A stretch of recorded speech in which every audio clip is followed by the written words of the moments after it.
Hello everyone, welcome back, and in this episode I will talk about PTSD, post-traumatic stress disorder. If you need any help with PTSD or panic attacks or any other healing and coaching, then you can go to my website, amindinstitute.com. It's advancedmindinstitute, amindinstitute.com. And I do offer personal coaching. I also teach and train coaches how to become the best of the best in the industry who can help people overcome deep problems every time and real fast. And quickly, before I get into the main part of this presentation, I'll share this, that my podcasts are for those of you who want to achieve serious personal growth, but you are struggling to solve your problems in your relationships, in your finances and business and health. And my teachings are specifically designed to help you create sustainable success, sustainable prosperity, and to create a fulfilling life by discovering your hidden subconscious blocks that sabotage life behind the scenes, and they sabotage life and your success no matter how hard you work and how much you try to come out ahead. In these podcasts, of course, this is far from the depth that there is, but I do explain how to turn things around fast and how to embrace spiritual laws so that you can have the universal laws work to your advantage instead of against you. And it also involves that you have to shift your subconscious mind, you have to shift your subconscious world in order to have sustainable prosperity, to have relationship bliss and personal health. And if you are a speaker or a healer or somebody in the self-improvement arena and you want to be a guest speaker on my show, then you can write at info@amindinstitute.com. Tell me about your expertise and how you help people, and then we can set something up.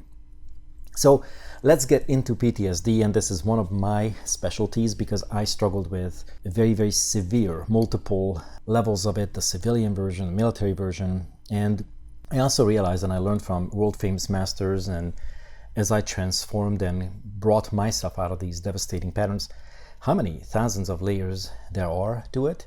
And if you don't know these things, then that's fine. There's a recipe available. All you have to do is just follow the recipe.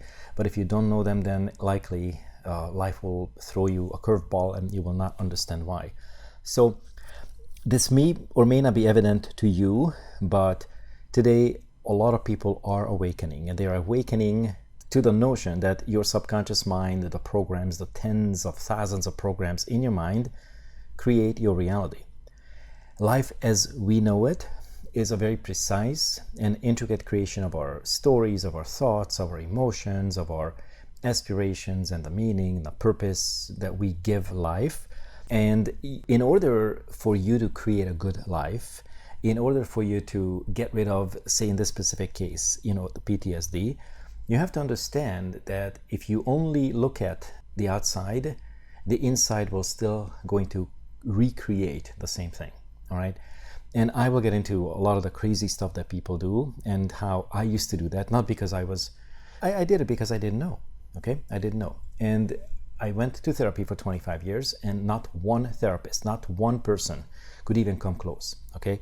So now I have decoded this for 10 years and I've used this recipe thousands of times and it works like magic. I am my best testimonial. And of course I have many students who are therapists and who use the same technique and the same approach, and they are immensely successful. So as I mentioned, that if you want to change your life, you have to change your inner mind so that the outer world then will match the new you. And the reason why people have problems is because they run the same old thinking patterns, and a lot of it is outside of your radar screen. A lot of it is not something that you know of. A lot of it is not something that you will discover in meditation. A lot of it is absolutely just so far outside of even the logical realm that if I were to tell you like flat out, you're gonna, say that you're crazy. And I know I'm not. So because I went through the process, it's many thousands of steps. And today I feel amazing. I was able to leave my multi-layered PTSD behind once and for all. And all my digestive issues, all my other health issues, my relationship issues, my financial issues, everything magically, quote unquote, magically just disappeared. All right. So what I'd like to do in this session is not get into the super deep stuff, even though this will be probably deeper than most other podcasts that I have made. because obviously there's like a 20-week seminar I teach on this, and if you want to become a coach and like a really leading edge therapist, then I'll show you the recipe and break it down, because it's just absolutely amazing. So let's take PTSD apart. And I mentioned this, that post-traumatic stress disorder is obviously what it means is post-trauma stress disorder, right? So there was a trauma or multiple traumas, and now it's after that. So there's the post, and of course there's stress. And there's the word disorder just simply means that life isn't working out, life is giving you negative outcomes and negative results, which is absolutely normal, because as long as we have unsorted stuff in our subconscious mind, unsorted stories, unsorted emotions, then the stress will be the byproduct, and there's nothing disorderly about. But instead of playing with the words, let's just take it apart and then kind of look at the crazy emotions and these inner conflicts that PTSD sort of encompasses, and how you as an individual, or as potentially a therapist or a future coach, can look at it differently, so you can really help people restore their livelihood and their life. All right. So let's quickly look at how PTSD shows up in life today, or in people's lives. Now, I'll say a few things and it will be very easy to relate to, but I want you to like really sit back and listen to it, because it's very easy, especially if you haven't done like any deep self-development work, then it's very easy to discard these things. I noticed that people that are new to the self-development arena, their ego is very untrained, and they go, oh yeah, I heard this before. And it's the worst thing you can say to yourself, because you discard the subtleties, you discard the details that actually could save your life. So sit back, put the ego in the back pocket, and then just kind of like, don't analyze it, just feel into it if you can. And with that new awareness, you'll be able to start seeing a totally different depth. All right. So do you ever feel irritated around certain types of people, or in certain types of environment, certain type of environment? The answer is yes, of course. Some people are very irritating. Now, did you know that irritation is really not the other person? That is just a response to some very deep unhealed trauma. Do you feel ever that there's alternating emotions between like strong anger and even the desire to just get out of there, just run? Throw your hand up in the air and say, you know what, I'm out of here. I'm tired of this. I'm sick of it. And yet then there are days or weeks when you just feel super angry. So these are the fight or flight responses, okay? Very common. Do you have any violent thoughts? Now, those of you that are actually keeping it real would say, oh, hell yeah, right? I mean, I don't have to get into the specifics, because we all have violent thoughts, and these have to be sorted out, and the very specific techniques need to be applied so that they go away. Otherwise, it'll be just torturing you. Sometimes, people with a weaker psyche, they will even act it out. And if you are the kind of person that you say no to that, then you're delusional, okay? We all have violent thoughts, and if you do, then as I mentioned, you need to sort it out. If you don't think you do, then you're completely in the dark, okay? So of course you do. Do you have any negative self-talk? Yes, you do. Of course, we all do. And sometimes the negative self-talk is about ourselves, and sometimes it's about the world. All of these are unresolved, unconscious stories. Next question I have for you is, are you struggling with any type of insecurities? Do you have waves of insecurities? And one of the ways to quickly find it out is, do you feel that you compare yourself to others? Who's better, who's faster, stronger, more skilled? And you have a negative emotion about it. Because if you see someone who's really good, who's really masterful at something, and then you look up to that person as a mentor, saying that, you know what, I love that, what this person is doing, that's what I want to be like, that's what I want to become. That's a very, very healthy way of looking at life. But if it creates this feeling in you, then those are insecurities, those are unresolved subconscious self-concepts and beliefs about yourself. Those need to be sorted out. And a lot of it, actually, guys, and you'll see why I'm mentioning all this, is because those are byproducts of unresolved traumas, okay? Even though some of you might have gone to therapy and all that, but I can prove to you in just like 3 minutes or less that there's so much more to this than what meets the eye, all right? Let me ask you a new question. Do you ever have strong feelings of guilt? Do you ever have strong feelings of guilt and you don't even know where it comes from and what to make of it? right? Most people do. Of course, I used to. I had tens of thousands of layers of guilt. And a lot of it is ancestral. It's not, a quick timeline. It's not something you can tap away. There's a very specific process you have to follow, because if you skip those steps, it'll be given back to you. Okay, this is the kind of the delusional thinking that I've seen around, is that people think that they can just make a quick affirmation that, okay, I'm going to leave my abandonment behind. Yeah, good luck. I can tell you the 100 details that create abandonment, and as long as there's at least one piece unresolved, it's going to be recurring and revisiting. All right, so take it seriously. This is your life, this is your future, this is your well-being, your health, and your relationship. So in this upcoming quick section, I will tell you guys where these traumas really originate from. Now, most of us who have been through a lot of traumas, I was very heavily traumatized, will think that our traumas come from this lifetime, from childhood, even teenagehood. And a lot of the traumas are ancestral, a lot of the traumas are cultural. Many of these traumas come from past lives. Many of these traumas are about our unhealed core wound, which hardly anyone talks about. A lot of these traumas are about betrayals and heartbreaks. They are from many, many, many hundreds of years ago. They travel, in the cultural DNA, and then we are born and we pick it up, and we have a very difficult time identifying why we have what we have. So again, these traumas originate from moments when we witness violence, or we witness any kind of killing or even torture. All you have to do is look at it or see it or be exposed to it, and your subconscious mind doesn't just record and register the story, it also records hundreds and hundreds of things under the surface, and those are the things that actually create the negative emotions. Those are the things that actually create money problems and relationship problems, and yet nobody talks about it.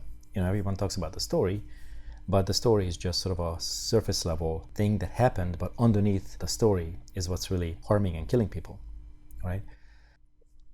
So then the next question is, have you ever been hurt? Well, who hasn't, right? That's a silly question, but the reason why I'm telling you that is because there's a very, very specific series of steps you have to take and apply so that you can actually release the hurt. And it's not 5 easy steps. Have you ever been abused? Many people have. Emotionally, yelled at. They have been abused physically, beaten. Have you been abused sexually, molested? Many, many people have, right? That is actually my specialty, helping people come out of these devastating, deep traumas and have them restore their sensibility and life, because I have seen that so few people and coaches really understand the structure of trauma. And I will tell you guys why this is so cool to know this, because then underneath of all these traumas, there's like a huge gift, but we'll never get to it. We'll never see it unless you know the recipe. Have you ever been humiliated? Most people have. I certainly was, at least I perceived that I was. Have you ever been belittled? Have you ever been spoken down to? All of these things create just micro traumatic events, but again, it's not what happened. This is what I want you guys to understand once and for all. It's not what happened, it's what you perceived. And the perceptions underneath the stories, and there's hundreds and hundreds and hundreds of them, are the things that perpetuate throughout life, are the things that make you angry, are the things that somehow mismanages money, are the things that somehow magically or not so magically will create relationship problems. And all these invisible perceptions and these conflicts through the perceptions are the things that create health issues later. Here's the next question. Have you ever been exposed to danger? Have you ever been in combat or war?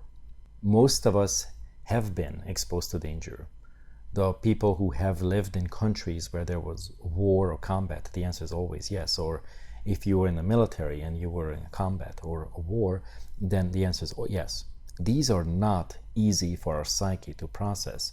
There's a very, very specific series of steps that you need to follow if you want to get out of it. Have you ever been threatened, or your life was threatened? Most people, I would say 50 or 60% of them have had some form of that. I certainly had that. And it's very scary, but we don't just come out of an event like that and brush it off and go, whew, it's over. No, you carry a lot of that stuff that the subconscious mind locks in. Here's another one that's interesting, and I learned this the hard way. When you have invasive surgery, a lot of it can actually add to the PTSD, because every organ in our body symbolizes a world of emotion. You know, the lungs symbolize sorrow.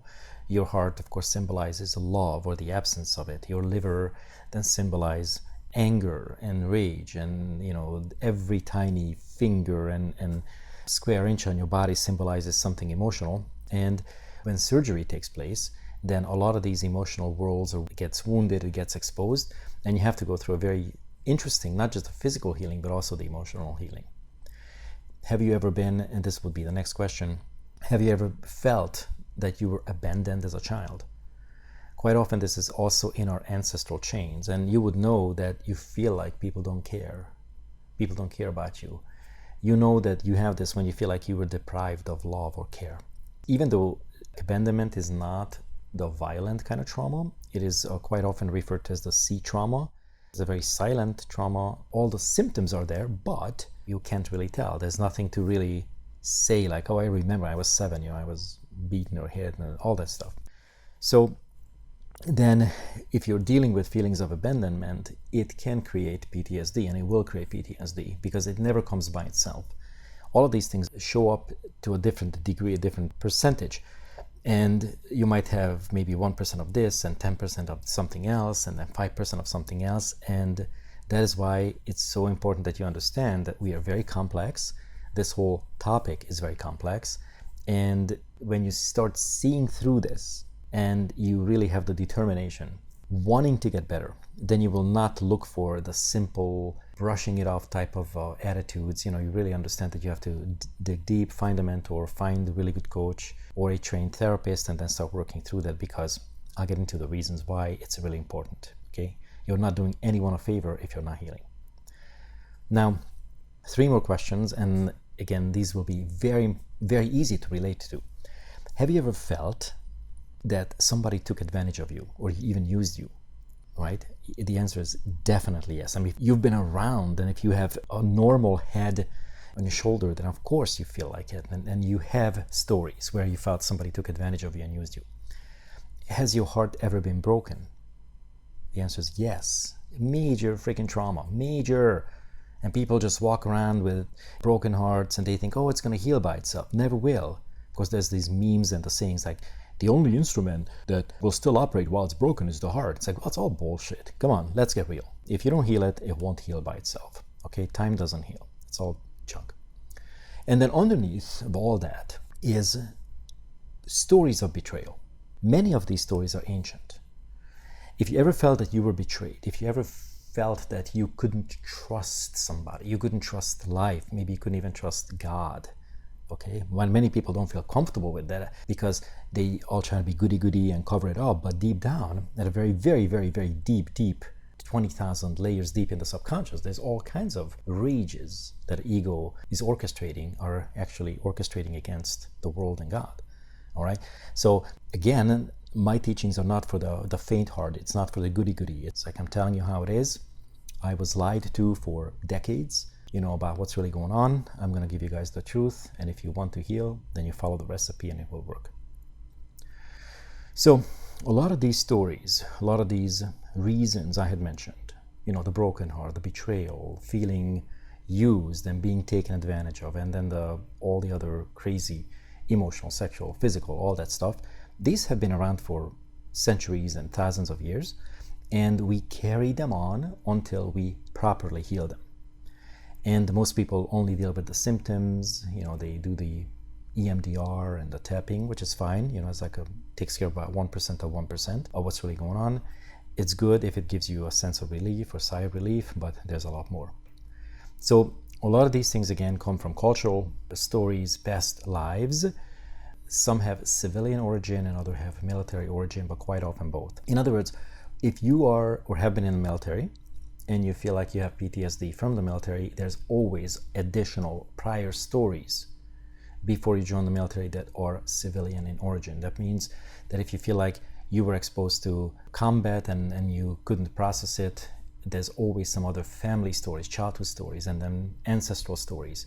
Many of them tie into lovelessness. Many of them tie into all kinds of other crazy subconscious conflicts. All right. So the trauma never really was born in the moment. Most often it was a reenactment. And this is the key, guys. It was a reenactment, a repetition of something that already had happened.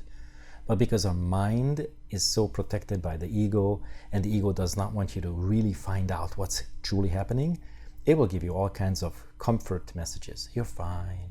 You're good. You did all you could. All these stuff, right? It's all BS. And then you're looking at a radar screen that's only 3 inches wide, and then the whole world's outside of it, and it's just hitting you and hurting you. So blindness doesn't pay. And when we do this with, looking at the 3-inch radar screen and everything else still happening, that just simply translates that we don't have the consciousness. We don't have the consciousness of understanding that these things are not physical in nature, they are emotional in nature. And if we're not willing to step away from that tiny radar screen, then we'll be suffering for a long time. Let me tell you that there's a way out. And before I do that, I'll give you guys 2 mistakes that I see people do. Number 1 mistake I see is that people try to desensitize themselves from the pain, from all of the physical symptoms by using different medications, by EMDR and tapping and even cannabis, because that's hiding. I'm not saying to not do those things, but you also have to work on the origin of the cause. You have to work on the root cause of the problem, because these are desensitizing, these are masks, and these are cover-ups, okay? It's band-aids. As I mentioned, that covering the real stories up will create long-term pain and will lead to devastating life problems later. And these are the relationship health and money problems. So that was problem or number 1, or mistake number 1 is the desensitization. Let's medicate, let's hide, let's mask it, okay? It's not gonna fix it, not gonna solve. And then the other one, number 2, is the people, the way they mask the pain is try to forget about it. They exercise excessively. They dress up for success. They get another degree. In other words, they replace the pain with a physically tangible and physically measurable act or activity. They focus on only what meets the eye, but underneath all that, they just conceal the problem yet again, and they create a lot of dangers in the long run. And these dangers are ticking time bombs that will typically take about 20 years before they show up, and then the life just explodes. That's what happened to me. That's why I had the stroke, because even though I was in pain, I went to therapy for 25 years, they couldn't even identify the first thing about it. Since I have done this 1,000,000-mile journey in myself, and I have relieved myself of the hundreds and hundreds of traumas, and then hundreds and hundreds of micro traumas, and I have spoken with thousands of people worldwide, from their 20s all the way up to their 70s. And as you know, most people don't seek help unless there's a problem, because our consciousness has not been such that you will be able to intuitively feel that something is on its way and it's going to be hurting. So most people only respond to a problem. And that is why I'm telling you this, because there should be an awakening message that a lot of the young ones in their 20s that I spoke with were mostly delusional. They were the ones that I mentioned, they get a degree, they dress up for success, they listen to all the positive motivational things, and many of them actually do achieve some success, but I can look at a person and see the 10,000 layers of pain. So these young ones hide the real problems and they only focus on the physical. Okay, I say this a lot because I talk to people that are very heavily and highly athletic, and they're completely ignorant of the mindset that is actually driving everything underneath. That's a mask. And again, I'm an athlete. I understand the necessity of physical movement and exercise, but if that's all you know, and you're not well emotionally, and if you are needing to do all that because otherwise you're hurting or feel insecure or the heartbreak and all those things are around, then that's a mask. You're running a bunch of cover-up stories. And a lot of these young kids don't end up well. I mentioned like 20, 30 years down the road, they all of a sudden start having money problems, even though they might have made a lot of money. and then they start losing their money on medical problems. And many of them, and I see this, I'm in my early 50s, so I see guys that by the time they get into their early to mid 40s, and they have the financial success, but they become completely undateable. They're just such an emotional mess. They become undateable because of the unresolved or improperly resolved PTSD. So this was sort of the younger crowd.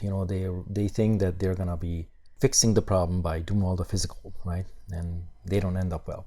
And then I see an older crowd in their 50s and 60s, and unfortunately, and this is what I want you to really pay attention to, their whole life fell apart. They have cancer, they have all kinds of medical issues, their money situation sucks, they are not able to date. All of these things that I've been talking about in all my teachings, for 10 and a half years, are now in their face. The truth is being shoved in their face because simply they didn't resolve their subconscious junk. So it really, really is tough, because pick your poison. You either fix the problem, fix it the right way, which means that you really deep dive into the mind, you learn the recipe and you apply and you come out of as a victor, or you try to avoid it and play cutesy and do all that stuff, and then boom, life will show you what's really been going on, right? So the choice is ours. And again, when I was going through my troubles, I wish I had a mentor. I didn't realize that these things existed. I wish somebody had shown me the way out, but at that time it wasn't such. I didn't have that luxury. So I'm giving you guys the luxury, okay? The choice is yours. And even for the ones who are in their 50s and 60s, they have a chance to completely, recover. All depends on their attitude, their mindset, and if they're willing to embark on a new journey, a different kind of journey that is not of just a physical treating the symptom, but also getting into the root cause of things and the origin of things. All right. So people don't really do the one thing that works, the one thing that is supposed to be taking place so they can maintain a good life, good health, and a good relationship. And that one thing is to actually start working on your subconscious mind, to start working on your subconscious mindset, sort out your stories, let go of your traumas, work on your things, and have goals, and to just create a life that actually is meaningful. And then you wonder why. Why do people do these insane things? What happened to sensibility? And what are we not admitting? What are we so afraid of? What is all this guilt and shame stuff about? Why? What are we running from? What are we not willing to face? What happened to the desires and aspirations? What happened to the brave selves? The brave self, the one that said, yes, I can do it. What happened to the courageous self? What happened to the hero that you wanted to be, or we all wanted to be? What happened to the badass? What happened to the person who took responsibility and made things happen? What happened to the can-do attitude? What happened to the appetite for life? What happened to drive and purpose? What PTSD does, guys, and this is really interesting, it's a very dirty game of the ego. The hero, the can-do, the purpose, and then the I will make it have, the badass, all the courageous and the brave, and all those parts of us get actually hidden, almost like locked up in a secret room, and the opposites come forward. The ones that don't want to take charge, the ones that feel like a victim, the parts that actually will talk you out of the can-do, these will be the self-doubts. So this is where a lot of the subconscious shifts need to take place, because as you could see, if those good parts of us, the hero, the badass, the can-do, all of those are actually locked up, and we let the other parts that we don't like quite as much start running the show, start coming to the forefront, and we allow them to create a life, then we actually have the entire life upside down and backwards. Now, here's a trick. When you work with a lot of the parts that you don't like, let it be the weak, let it be the victim, let it be the miserable parts, let it be all of the suffering part, all of this crazy stuff, we have thousands of them. Don't shame anything, because the moment you shame any of these parts that you don't like, you actually continue self-punishment and you create more pain for yourself. Now, I also have a story for you guys that taught me something very interesting, because I had mentioned that the reasons why I had so much trouble, relationship, financial, and health issues is because I had many, many, many unresolved traumas. And once I learned the recipe, once I was able to apply it to myself, and it really worked, and I had the utmost belief because I was also able to help people, I went into a VA not a hospital, but a VA building, for the veterans. And it was a brave call. I just did it out of nowhere. I was already really good at helping people with war traumas and sexual traumas and whatnot. And I didn't have an invitation, but I did walk in, and the receptionist asked me what I wanted. I introduced myself and I said, may I speak with the director or the person in charge? Because I'm a hypnotherapist. I focus on helping people overcome PTSD, and I don't have an appointment, but would it be possible to speak? And the gentleman was very, very, very kind, and he said, give me a couple of minutes. So he disappeared, and while I was waiting, two elderly gentlemen came to me. They touched my hand and they looked at me. They overheard my introduction and they said, help us. We need you. Help us. They were almost crying. And it was such an emotional moment for me, because I said, wow, this takes balls. This takes courage to say these things. These men were in their 50s. I could tell that they were struggling with PTSD. And they actually had the balls. They had the guts to go, help me. Because that's the real courage. So then the gentleman, the receptionist, came back out. I met the director. He invited me into his office. It was a really, really nice office. And we were talking about a government building, nice and prestigious building. And I told him what I do. I told him my story. He looked at me. He was very impressed and said, well, Robert, that's awesome, but here's a problem. We don't know what you know, and we don't know how to help these people. We truly don't know how to help these people. We are not equipped to help these people. I'm not telling you where this took place. I'm not telling you who this person was and what city it was. It was such a shocker to me. And then he said also, and even if we did know a little bit, we would not be allowed to use alternate approaches. We are very, very limited and restricted to a very specific protocol, which apparently isn't working at all. So on my way out, after I thanked him for his time, I was processing this whole thing. And, it was a little strange, a little shocking. And then it dawned on me. So that's why I went to therapy for 25 years, unsuccessfully, and not one person recognized my symptoms, my digestive pains, my irrational fears, my relationship problems, my irrational money management problems. They all, by the way, stem from my unresolved traumas, which also were part of the PTSD that I had. So I'm walking out to my car and I'm thinking to myself that after what I've been through, that lasting solutions will actually come from ordinary institutions and ordinary approaches is just simply insane. Expecting an outdated therapy model, which is literally from the Middle Ages, expecting it to give us sustainable results in the 21st century is simply just crazy. And that is why so many people don't get anywhere in life.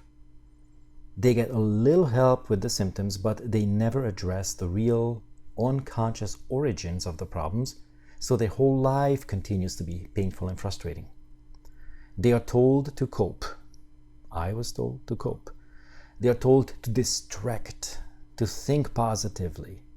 But all of these things are just masking the real problems, and these problems will never leave till we fix them the right way. So what I have seen, guys, is there are so many wrong recipes. There are so many wrong strategies. There's this masking and deflecting and then suffering later, which is exactly why, because we don't talk about what's really going on. I've been teaching now for 10 years, and I go really super deep, especially with my quantum courses. And I tell my students that if you really want to fix your life, then you have to follow a recipe. Because what most people do is they try to change out the fan belt while the engine is running. It's a really bad recipe. You have to shut the engine off. Would you agree? Right? Most people don't. And then you have to wait for the engine to cool off so you can touch it. Then you have to have the right tool to loosen that thing, and then have the right belt also. So all of these things are part of the strategy, but most people don't follow a reasonable recipe, reasonable strategy, because they have never been taught the right way. So if you feel like that you've been struggling with these symptoms, and you know that you have been hurt, and you know that you are very, very cautious, and you have all these different stories that you haven't resolved, then you can go to my website, advancedmindinstitute.com. And then as you scroll down towards the bottom, then there will be a button where you can book a call, and then we'll see, how we could help you. And the reason why it's really good to realize that you have to find these old programs, you have to unarchive what's really happening. You have to debug your operating system. You have to find these applications and programs that are just bogging down your system. Because when you do that, and you find the true reasons for your traumas, and I'm talking about just your ancient stories, the betrayals and the core wounds and all of those things, then when you heal these stories, and when you heal your core betrayals and your core heartbreaks, which, by the way, the ego is masking so cleverly under thousands and thousands of tricks and cover-up stories, when you take care of things the right way, and you take care of these old ancient wounds, they're not even yours, you're just feeling them, you're reenacting them, then you will be able to be connected to the world again. You will feel connected again. You will discover your true purpose, why you are here. You will be able to see the bigger picture, and you will be able to find true fulfillment in life, and you will be able to contribute to the world the way you wanted and probably were doing it in the first place. Because this true contribution is exactly what our soul agreed to. This is what we promised to God that we would do, and this is what we would make happen. And through that, we would fulfill our destiny. But when the traumas keep going on, we reenact them, we replay them, and we don't take care of them properly, then nothing will change. In fact, things get really bad, and that's when we start paying the price. All right. So guys, this is huge. This is one of the biggest things in the world that hardly anyone knows the true recipe to, or the true recipe of. Many people talk about trauma, but hardly anyone really understands the thousands of intricacies that go into a trauma or happen in moments of trauma. Now, just so you know, I have developed a recipe that takes about 10 to 15 minutes to heal sexual trauma permanently, because it addresses about 100 different things simultaneously in one technique. So the technology, the recipe exists, and the choice is yours as always, but you need to choose healing instead of giving into the way of the ego, which has been sort of the norm for centuries. Because if you don't help yourself, you actually are unconsciously harming other people around you. When you don't help yourself, you are punishing yourself. When you punish yourself, you end up punishing the whole. When you punish the whole, you punish yourself, and this is just a vicious cycle. And that's why people can't get out of trouble, can't get out of pain, because they don't start with themselves. So this is a chance for you to start with yourself, start understanding that you are supposed to do that. Find a good mentor, find someone that can help with your PTSD, helping you uncover your purpose, start living a fulfilling life, and leave these old, ancient, egoic victim stories behind. Because when you have these ancient victim stories, you also create a lot of guilt, and underneath those thousands of layers of guilt and thousands of layers of victimhood, there is this really strange, belligerent and rebellious self. And this part of us will actually destroy our lives. The many good things that a rebellious undertone or this rebellious side does, it has a lot of talents, but at the same time, it also destroys us. So while you think you're doing all the cool things, and while you think that you're so cool, that's part of the ego's trick. You will be very cool when you heal yourself. You will be very cool when you start living meaningfully. You will be very cool when you leave victimhood behind. You will be very cool when you actually start doing something that is not of pain and suffering. So the choice is yours, and everyone has a choice. But you have to be informed first. You have to be educated first, which I have done in this podcast. So guys, advancedmindinstitute.com. Go ahead and scroll down, and you can book a call and see how we can start changing your life today. Cheers.